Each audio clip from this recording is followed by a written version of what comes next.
Welcome back for another video. The Roundup is a series on this channel that arms you with useful information to take into each game week to arrive at better decisions. This includes the top players for predicted points, the bookies odds, transfer trends and more. An accumulation of smaller but correct decisions can have a significant impact over the course of the season. Today's video is sponsored by OneFootball, which is a free app on both iOS and Android. A link to the app is at the top of the description. From an FPL perspective, I definitely recommend giving it a try. Not just because it supports the channel, but it's a genuinely good app for its features, such as the lineups, live scores, goal scorers, assisters, news and more. When you open the app, it'll ask you which team is your favourite, or if you don't have one, you can simply skip the step. You can also favourite competitions such as the Premier League. Thank you again to OneFootball. To download the app, simply hit the link at the top of the description. Enjoy the video. We'll start with the Goalscorer Odds, and the odds given are always based on the assumption that the player starts, and this is sometimes not the case. The bookies have Salah well out in front on the Gameweek 10 Goalscorer Odds with a 53% chance of scoring any time. This season he has 10 goals and 6 assists from just 9 appearances and is in absolutely incredible form off the back of a hat-trick against Man United too. He's followed by his teammates Mane and Jota for that Brighton fixture. It's tough to imagine Brighton shutting them out, and Salah always stands a good chance of being among the goals. Foden, Ronaldo, Jesus and Sterling are all on 38.5% chance of scoring. Foden's been in great form since coming back from injury and now has 3 goals and 2 assists in his last 3 games.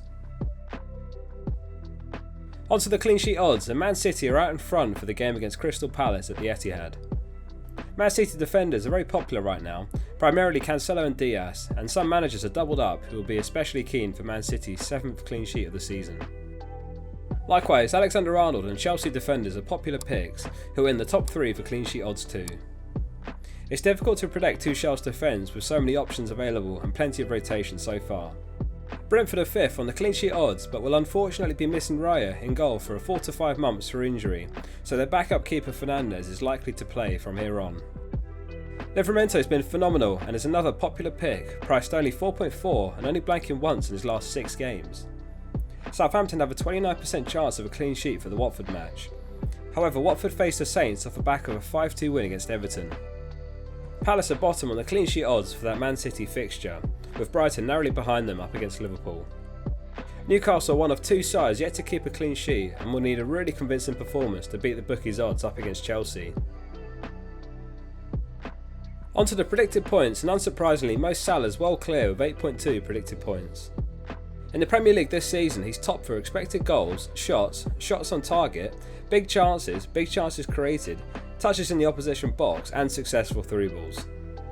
De Bruyne comes in second on the predicted points, however he was unexpectedly benched in Gameweek 9 and came on late in the second half. Trent continues to show his value with nearly identical predicted points to Mane despite being priced significantly cheaper. He's on 3 assists this season despite missing 2 games and is top among all defenders for expected goal involvement. Chilwell makes the top 10 and he came on in the second half midweek in the League Cup while Alonso played the full match. So Chilwell owners will be hopeful that his cameo is a good sign ahead of another start in Gameweek 10. Let's move on to the transfer activity for Gameweek 10, and the most transferred in player is Mason Mount, who was the joint top scorer in Gameweek 9 with Salah, after getting a hat-trick and an assist in the 7-0 win against Norwich. He's only 7.5 and Chelsea have good fixtures ahead still. Almost 500,000 managers have picked him up already, and almost 400k picking up his teammate Chilwell.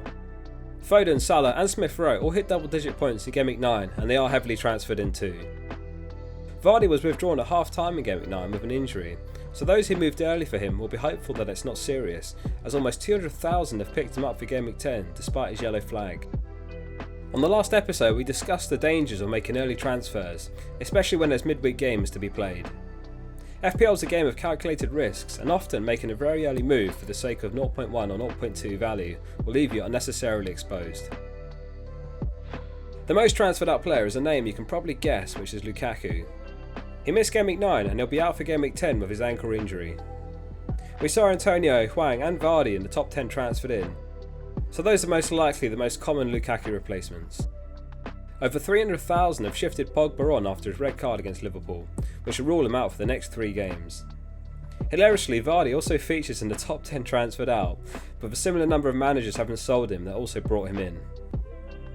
Benrahma owners have run out of patience, with a single attacking return from him since Gameweek 2. Likewise, Luke Shaw, who was a very popular pick at the start of the season, hasn't produced a return since Gameweek 4, and as such over 100,000 have moved him on. We'll finish up the roundup as always with the captaincy poll results. Thanks to everyone who voted on the poll on our Discord. If you'd like to join, the link's in the description. The results are in, they are as follows. Comfortably the most one-sided captain poll of the entire season. A very small percentage of brave managers have voted for De Bruyne, Foden and Cancelo from City, and a couple of votes for Son, Mane and Antonio. Other than that, Salah rules our Gameweek 10 captain poll with a staggering 93.6% of the vote.